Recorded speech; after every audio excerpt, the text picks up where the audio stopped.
The price of cognitive dissonance and delusion. Welcome back to the price of delusion and cognitive dissonance and the propaganda that we all fall for because of it. So we're going to go right down the train that we've been on, right? And what train is that?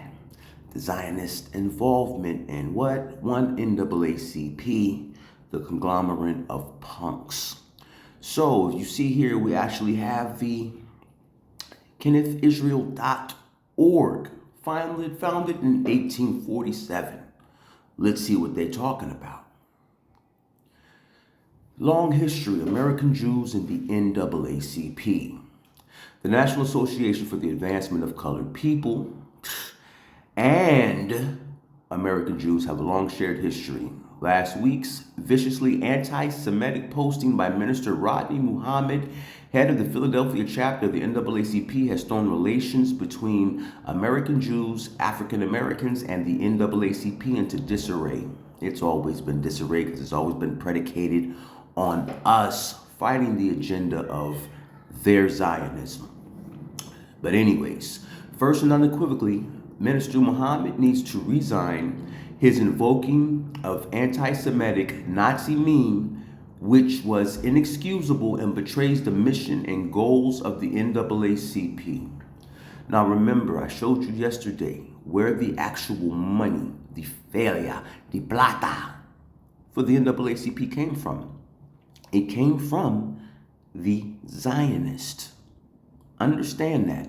So when they say that what he said was the same thing he said about Malcolm X. They said Malcolm X was anti-Semitic because he said that the white Jew in the black communities is basically destroying our communities. I'm sorry, the white Jew. Now I want you to understand what actually happened. This was in the 1952. And from there, the Zionists put an influx of cash into the civil rights movement. They changed the narrative from the white Jew that owns all commerce in our communities and basically continues to do so through, Through proxy. Through proxy, because they were the ones that was actually pushing the civil rights movement. And in that was what? An immigration of the third world clause. And those are their new patsies. This is why they come in your community and they say things like, oh. You American? Dirty black American?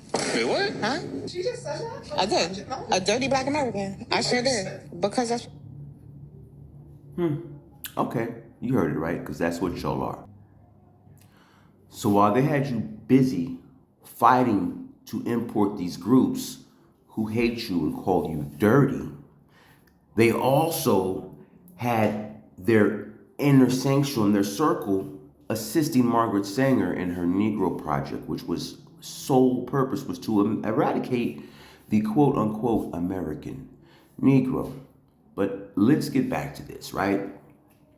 So his invoking of anti-Semitic Nazi meme was inexcusable and betrays the mission and goals of the NAACP, which is to always serve a Zionist agenda. And we're going to get straight to the meat and potatoes of this shit, right? So let's scroll down here. And I'll put the link to this in the description for those that want to go back and read in its entirety. I'm not going to waste my time on this bullshit.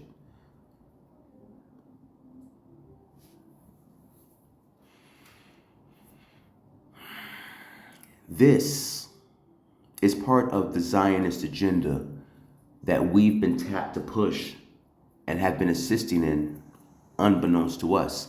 This is why Obama came in at the perfect timing and gave certain groups the right to get married. And if you've noticed, at one point, those were considered by the medical board, the International Medical Board, were considered mental illnesses. But now, we are currently trying to normalize minor attracted persons, or as they call them now, because pedophile is considered a slur now, Anybody picking that up? What's happening? Yeah, it's a slow boil. They get you used to the one thing that used to be considered taboo. And then once that becomes normalized, the bigger taboo starts getting normalized. Really pay attention. But let's get a little bit deeper into where that actually comes from, since don't nobody ever want to believe that shit stinks. All right. So here's an article from the My Jewish Learning Center on gender and sexuality and the 7 genders in the Talmud.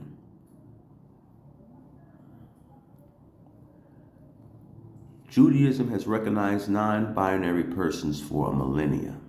This has nothing to do with universal law or the natural order of things. This has everything to do with a belief system. And listen, I understand there's nothing wrong with that, but I thought that there was supposed to be a separation of church and state, word to AIPAC. But since the creation of a certain state in the Middle East that we all know exists that we're not allowed to talk about because you get listed as anti-Semitic, right? And it is what it is. We watched it happen to Malcolm X. And it's happening to Kanye West, because Kanye West was telling the truth, right? But remember, the financiers who own all the banks, remember when they closed his account and gave him a check for almost $1 billion, but he couldn't open an account nowhere because a certain group that Malcolm X warned us about owns all the global financial institutions? And it's funny that any nation that doesn't fall in line with these banks and bankers, they all seem at some point get ran through militarily. But anyways, let's stay on track, right? So yeah, the genders of the Talmud. Now, by no means am I a biblical scholar, Talmudic, or a Quranic scholar, by any means. But I know what the Bible and the Quran says about certain activities and how it's viewed by the Most High. And for millennia, this is what they've been preaching. And then you see where the term gender comes from when it comes to sexes and gender, and who even introduced it into the global lexicon. Again, there's always this pattern of you finding your way to the same thing and the same place. But yeah, I'll put this in the description as well for those that want to go and see where the genders of what we now are experiencing in life, right? The pronouns of the they, them, ze, them, zers. And also remember, right? If this has been around for, according to them, a millennium, then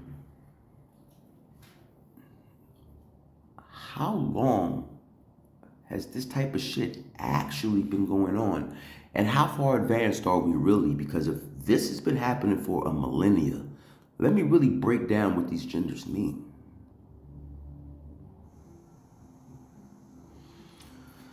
All right, so the Talmud recognizes up to 8 distinct gender or sex classifications, expanding beyond strict male-female binary based on physical characteristics and legal status, right? But there's one here that really stuck out to me when I read it. And where is it? Person, birth, maturity, such as a eunuch. Oh, there we go.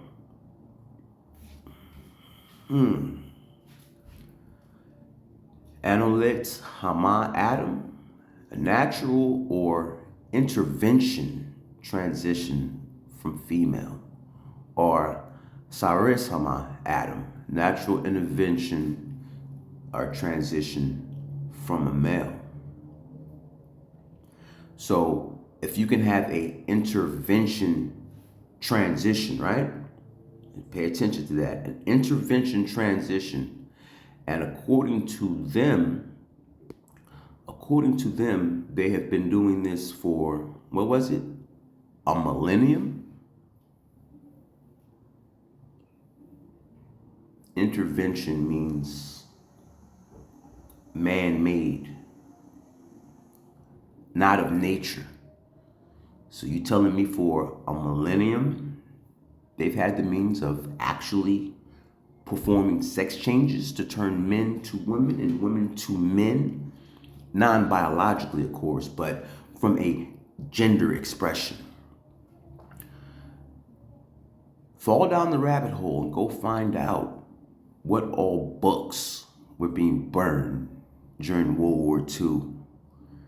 And maybe, just maybe, and matter of fact, go back and look up the history of World War II and find out who owned all the banks in Germany and who, what their equivalent of Congress or the Senate would be, who had reign over all those institutions in their society. Believe me when I tell you, you're going to, again, find a common thread and a pattern that the groups that exist now, like AIPAC, those type of groups, there was a system in place back then doing the same thing. And they were drafting up the same exact type of legislation, and they were funneling the money into the same places. And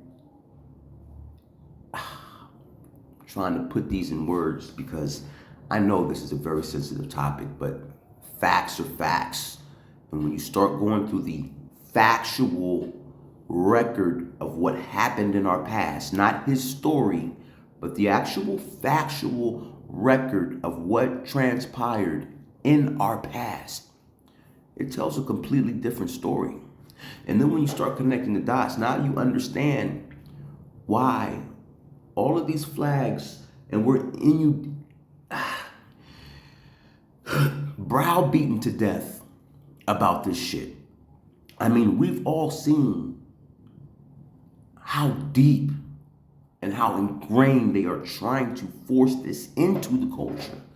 I don't have a problem with anything anyone does. Live and let live. But we do know that the brain, especially of young ones, in these early stages, they're learning how to, one, be a part of society. But those neurons and neural pathways and shit are being created, and they're highly impressionable. And the frequency of everything they're taking in will determine how they truly view the world. And they have been warping our sense of reality from the cradle all the way to the grave. And this is why I stay on this shit about etymology. When you start looking up the etymology and the true meaning of words, like I always go back to entertainment.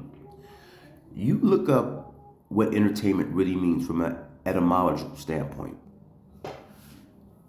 The etymology of entertainment originates from the Old French entretenir, which means hold together or support, which is derived from Latin, among or tenere, to hold, right? Now let's see. Holding together, let's see, to keep someone, originally used to describe keeping someone in a certain frame of mind or maintaining a relationship. A certain frame of mind. It also means occupying someone's time, allowing a thought to entertain, to amuse or please. Yeah. To hold. To entertain is literally a binding and a holding of one's minds and thoughts. So now you think about all the music and the types of music and movies that have been pumped into society. and who controls these outlets. And then you ask yourself, why are there so many what religious people would consider demonic? And you think it's not? Let's really pay attention. Now again, right? Not to date myself or show my age, but I came up during the golden era of this art form. And none of this would have ever been acceptable. None of it. But yet now we have the men running around in dresses, fingernail polish, gender bending, and everything else. Outright doing shit that we have always been taught is dark. And when you actually look at the videos or the symbolism, it's all there and it's always been there. And if you think it hasn't, if you really think it hasn't, it's just now that it's been happening so long.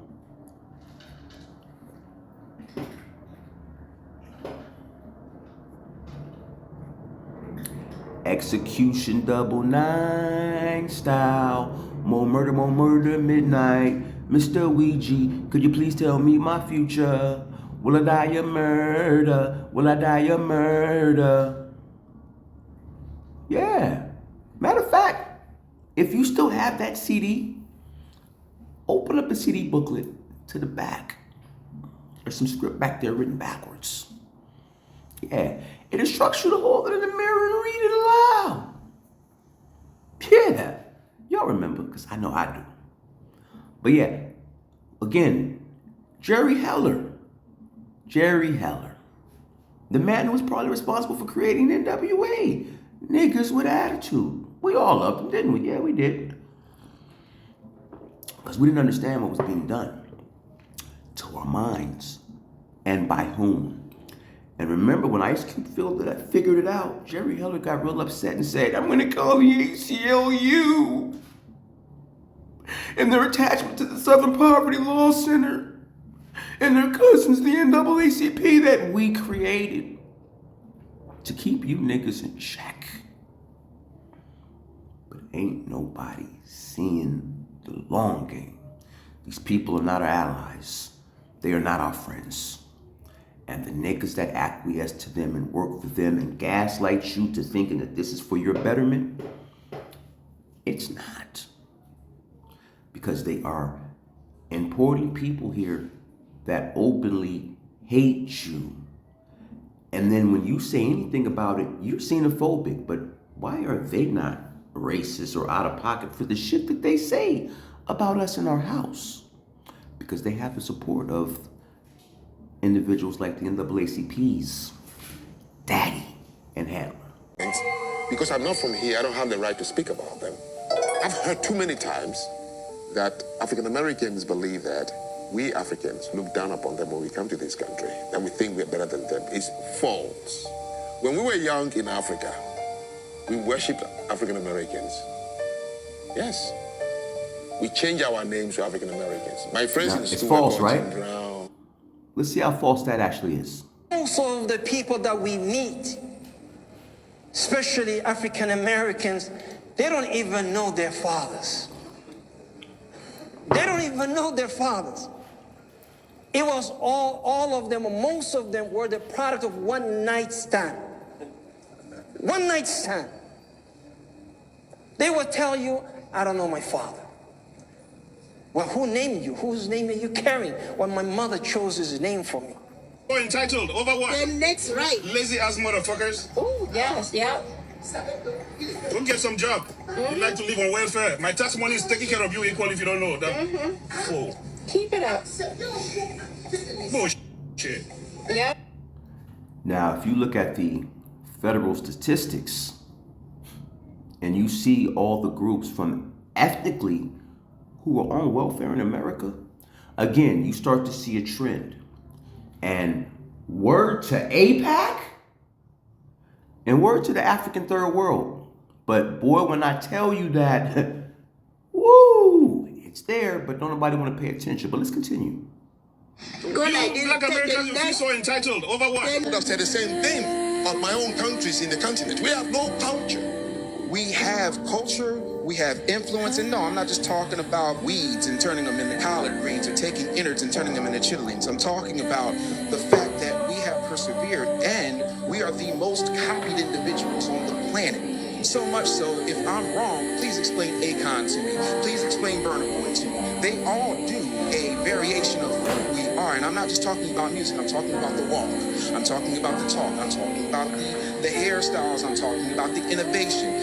Everything we do. We took a construction worker's boot and made it the hottest item for the past 40 years.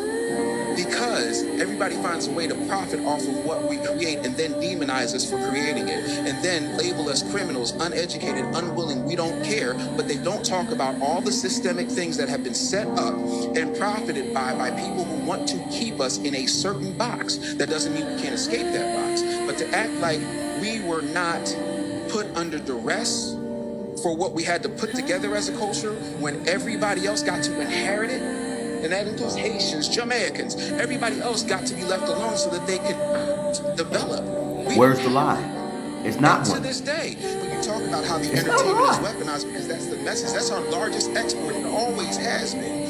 Our talent and our ability to entertain, but not capitalize on said entertainment. You can't point to one major black-owned record company. You can't point to one major black-owned media outlet. You can't point to one major media or technological distribution center that is controlled, owned, and managed by foundational black Americans. And so the message of foundational black Americans that gets out is not our message, and I completely reject that. If that's what you Word think to the culture APAC is, I am here to and tell the you that Zionist ain't my agenda. culture. It ain't never been my culture. It ain't been the culture of most. What happened to BET? It got bought. By whom? Viacom. Who owns Viacom? The same people that own VH1 and MTV. Yeah, and fall down that rabbit hole, and you'll understand that M is not for music, it's Masonic television. I'm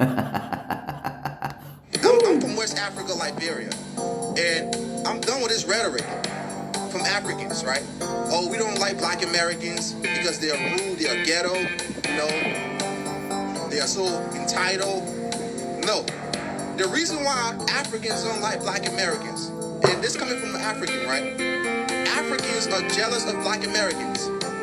Africans wish that they had the opportunities like black Americans do. They wish they was in America. They wish they have the freedom of right that black Americans have. They wish that they have freedom to go to any school of your choice, right? They wish they have all the benefits black Americans have being in America.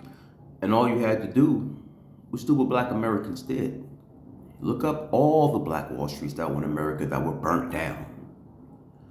All of them. Look what happened to all the resources from those towns burning down, and where the money to this day still is, and how they're just unclaimed properties and funds. Why? Because all of these individuals' paperwork was burnt up when the towns went ablaze. But don't nobody want to talk about that. And the NAACP, because of their handlers, is doing nothing to address it.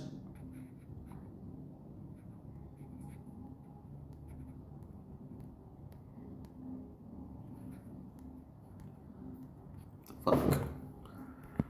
They're not our brothers. They are. If you are, They're your brothers they're not our and brothers. sisters. They're not our brothers. They are. If you were born in America and have lived there for 300 years, you're no longer African. Those are Americans. We don't need them. We don't need They them were to develop. taken away, unfortunately, but they are Americans. We were weren't taken developed by away, sir. ourselves. Yeah. Those we have of the us capacity, that we have do the come will, from Africa, we have the resolve. We don't need we're them. sold. No. I totally agree. And it wasn't Like, many thank over you that so much, 400-year period. It was only They're your 388,000. and sisters. They're not But nobody our want to talk brothers. about They that. are. If you were born in America and have lived there. Yes, you guys don't like black Americans at all. You guys just say bad things about them. They are criminals. They are from slavery. They are not from Africa. They don't know their home. You know, it's so sad. All the time, you look at a black man and you tell them that, oh, you are from America, you are not African. You are not from Africa, you are lost. You are from slavery. I'm not a slave, you are a slave. Shame on you.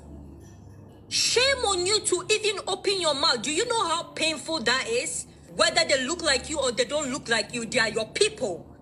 No, and we're you not. say to their face that you are not one of me. You are a slave. Wow. Do you know the pain that our ancestors went through? Just because you were not colonized does not mean you should open your mouth to call somebody a slave. Yes, you guys don't like... Even Africans know what their people are doing to Black Americans in our house. Potatoes, do you put 1 cup of water or do you put 2 cups of water? What kind of sweet potatoes? Sweet potatoes, candy yams. Candy yams? How much sweet potatoes am I making? Feed how many? Cooking channel? You feed how many people? 1 cup of water, 2 cups of water. How many people are we feeding? It doesn't matter? 1 cup of water, 2 cups of water. I'm born and raised African. I'm not African American, so I don't know y'all culture. But if I were to make it, I don't know, shit. 2? Sweet potatoes, you don't put no water in it. I'm not the pass, but... Wait, so you want to steal? So y'all both gonna walk away? You gonna walk, okay? Yeah. Why, man? That's slave food. I don't do that, babe. I'm not a slave. I was never a slave. I don't know how slaves cook. These are our brothers and sisters of the diaspora that the NAACP told you to try ice for. But you a slave, nigga. You don't eat slave food. They eat food for a monkey and bushmeat. But shit on us in our house. At the time of the Civil War is that the black population of the U.S., which of course amounted at the time of the Civil War to something like 4 million people, those people did not come from Africa. They came as a result of natural population growth. Woo! The slave trade to the U.S. was shut down largely in 1807, not completely, but largely. So if you look at the census data for the U.S. in 1870, which is when black people were finally included, you'll find almost no Africans. They were, of course, native African Americans. And that's not something that people have taken on board. And no one understands that the native African Americans were not from Africa. We're from here. Walter Plecker. Read about him. Hop on to libraryofcongress.gov and hit the reading room and start doing your actual accurate homework. And you'll be surprised what you find. And all of this has been done, all of this confusion and inversion, perversion through inversion has been done by Word to APAC, all to control you so that they can literally erase you. And they're using you to do the work for them.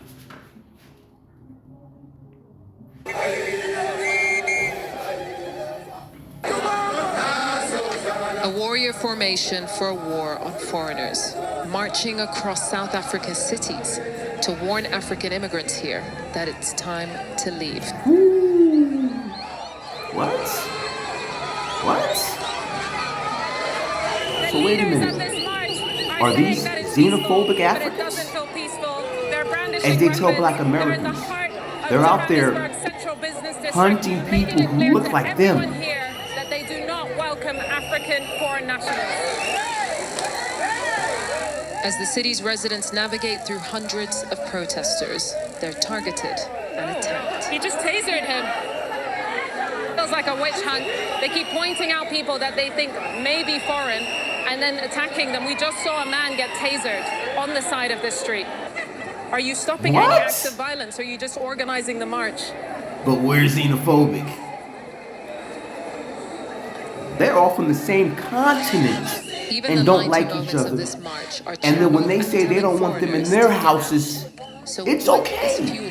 This aggression. But when we say you can't come here and do that, we're xenophobic. But look at you see, a bunch of African niggas hunting African niggas.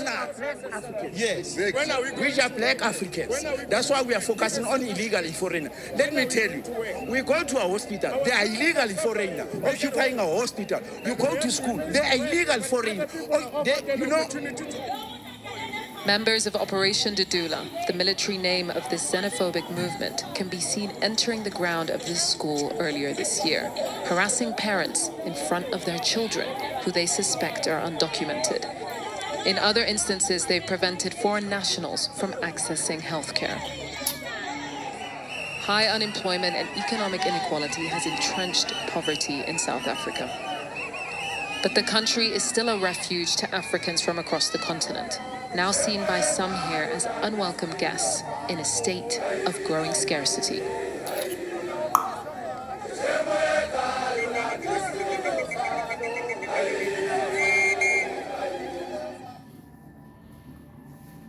Y'all figuring it out yet? Or are we just being xenophobic? African Americans doing the white man's work for the for the fox in lamb's clothing that are actually doing the work of the white man. And as you see, even at home, they treat each other like shit. So we shouldn't even be surprised that they're over here treating us like shit, because they hunt each other in their own house. And now they've been mixed in within our population so much that we're picking up on bad traits. And we already had our own issues, but now we are incorporating third world issues into our community. Anybody show me where what I'm saying is untrue or incorrect? The receipts are right here. All you have to do is be willing to fucking look at them.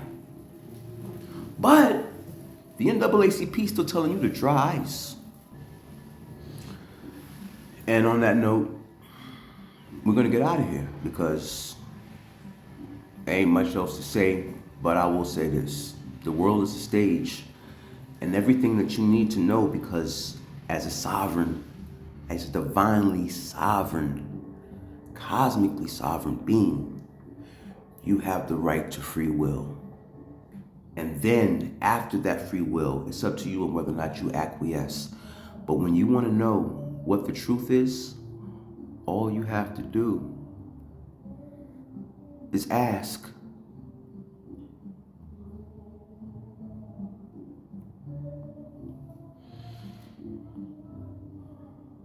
That's all you have to do is ask.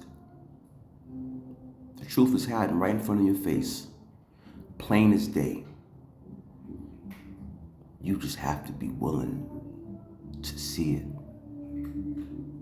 Because remember, if you look up who these people are, right? They tell you that they are, right? Well, ask yourself this. Let's ask yourself this. Meaning of suffix ish. It's used in English to indicate approximately, sort of, or having characteristics of. It is frequently attached to the adjectives to mean somewhat, or added to numbers to signify around, helping to make descriptions less precise and more casual. You see, because I'm not really a Hebrew, because I don't speak Aramaic or Hebrew. I speak a created language that's called Yiddish. And because of that, I am Jew-ish.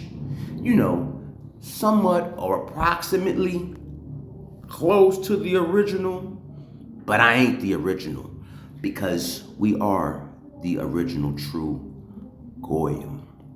And if you don't believe me, you can always just, you can ask, and you'll find out.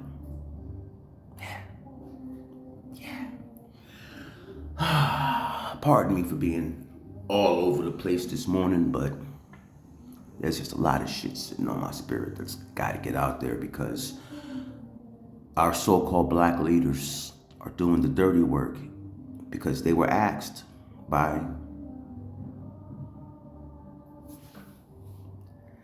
to do their dirty work, and they've been doing it since 1909.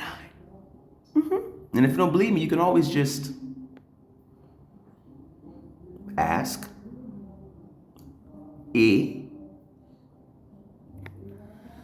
Because under universal law, somewhere the truth has to be written down so that you can make a wise decision on how you want to navigate this reality and exercise your free will.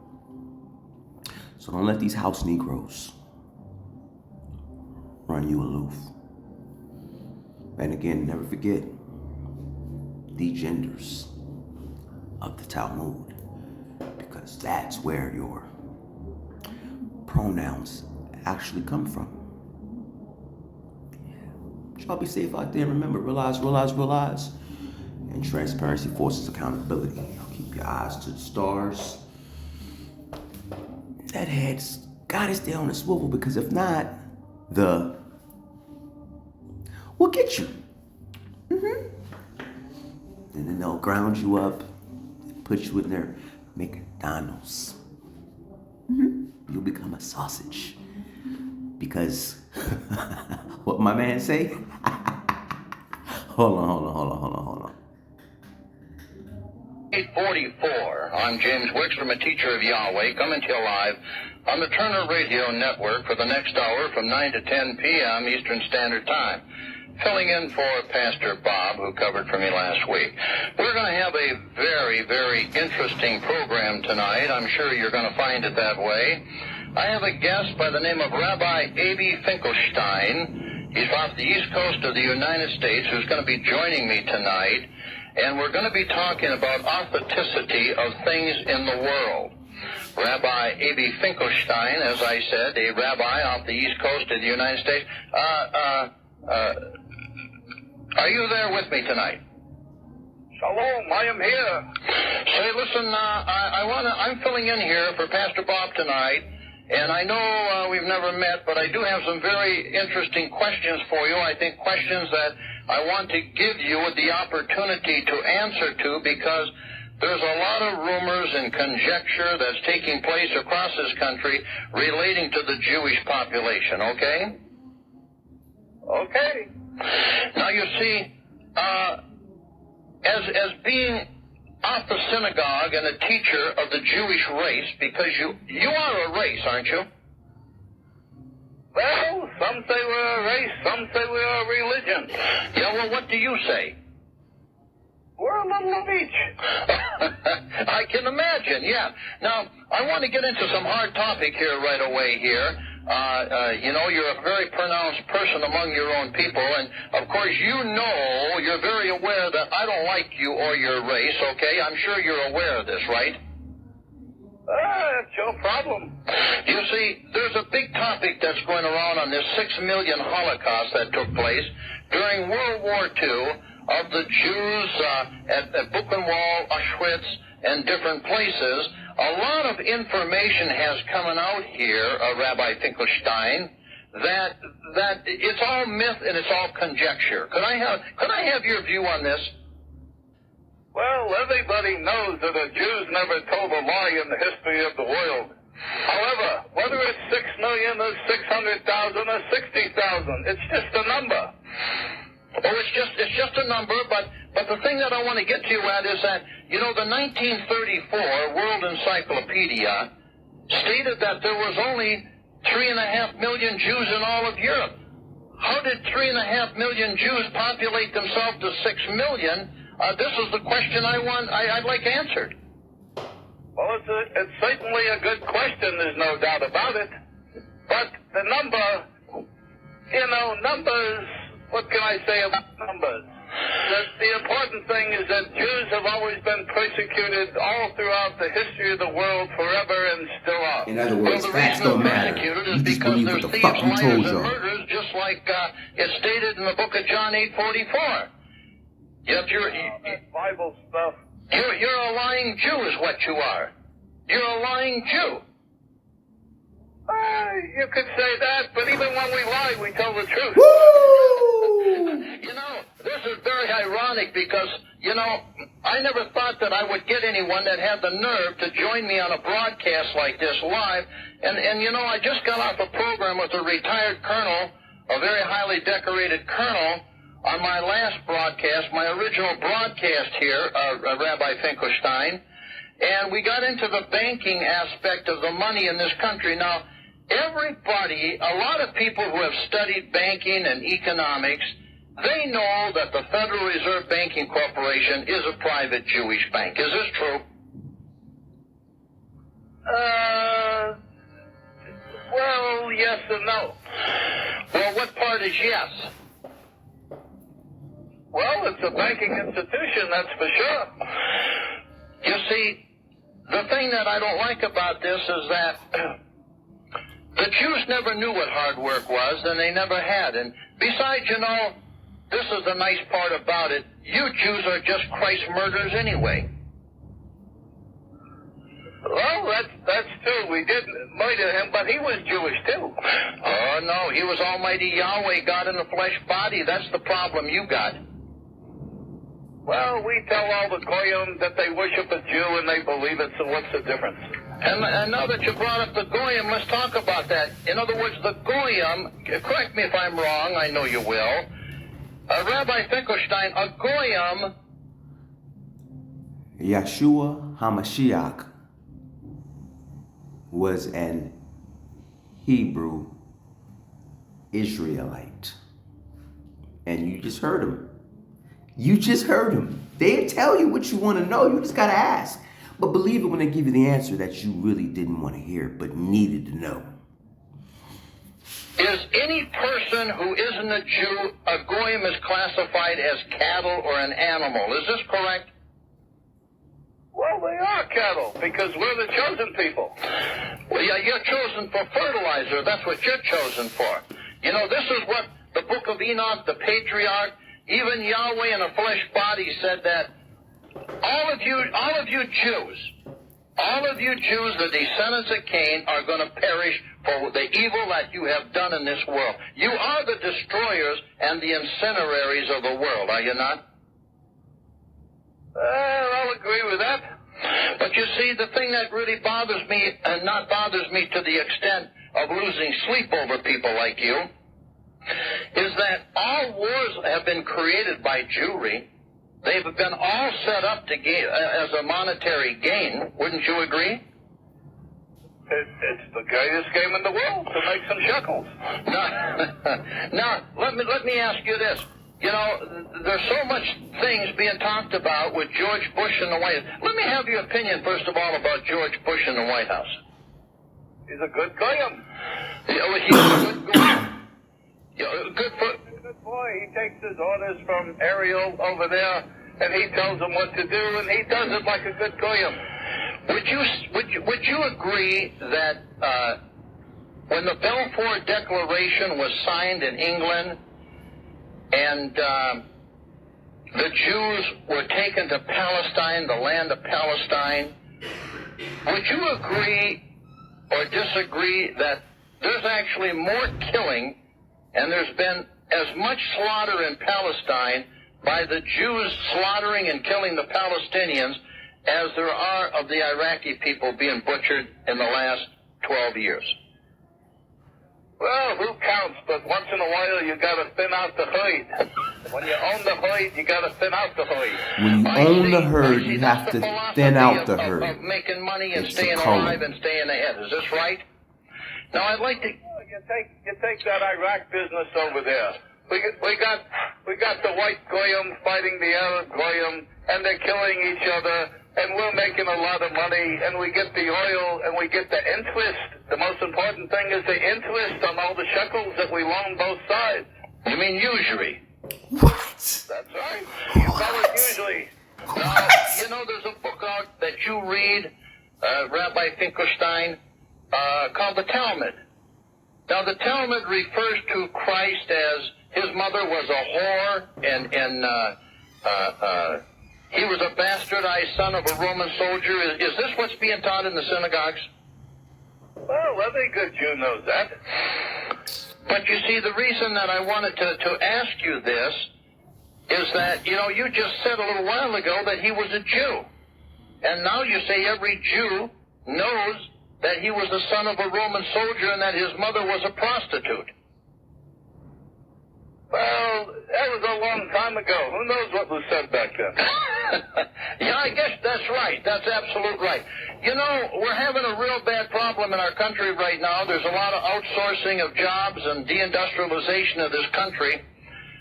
You know, the 7 Jew banking families that took over control of the money in America in 1913 was the Rothschilds of London, Israel Schiff of Italy, Kuhn and Loeb of Germany, the Warburgs of Hamburg, Lehman Brothers of New York, Goldman Sachs of New York, and the Rockefellers of New York. A lot of people, they don't realize and know that these 7 Jewish families actually control all the money and have controlled the money in this country since 1913. I know you're aware of this. Of course. Now, in doing so, I mean, that makes a pretty big purse, doesn't it? Listen, you know, the goyim are the schleppers. You know, they do all the work. That's what they want to do. They want to work. They always want jobs, so we give them jobs to work. The Jews don't work. No, Jews don't work, and you're absolutely true. I want to get back to this Holocaust, and I want to get back to the Holocaust survivors, you know. It's to the point here, Rabbi Finkelstein, where there's more Holocaust survivors getting money, getting payments, financial payments, than there were Holocaust people who died. That wouldn't be reparations, would it? Nah. They can't do reparations for a specific group. That's what Barack Obama and Mama Kamala and Sleepy Joe Biden said. No. Why they did the Asian hate bill, DACA, and gave gays the right to get married, but no, not a specific group. Nah. Our trusty loving Democrats would never do that to us. No, because the NAACP makes sure that we're protected. Yeah. Allegedly among the Jews. Where did all these people come from? Well, again, you know, they have the evidence, they have the proof that they were there in the Holocaust, and so they're entitled to some money. So, in other words, you Jews say 6 million were killed in the concentration camps, and yet there's almost 6 million that are still receiving funds from Germany and other funding. And that's 12 million. Now, how does 12 million come out of 3 million? Listen, again, the numbers, you know, you keep arguing about the numbers. The bottom line is that the Jews are entitled because we've been persecuted for thousands and thousands and thousands of years, and so we're entitled. Even 100 years from now, there'll be people collecting money on the Holocaust because of that lousy boy Hitler over there. He was a bad boy. Now, let me ask you a question about this, because this is very important.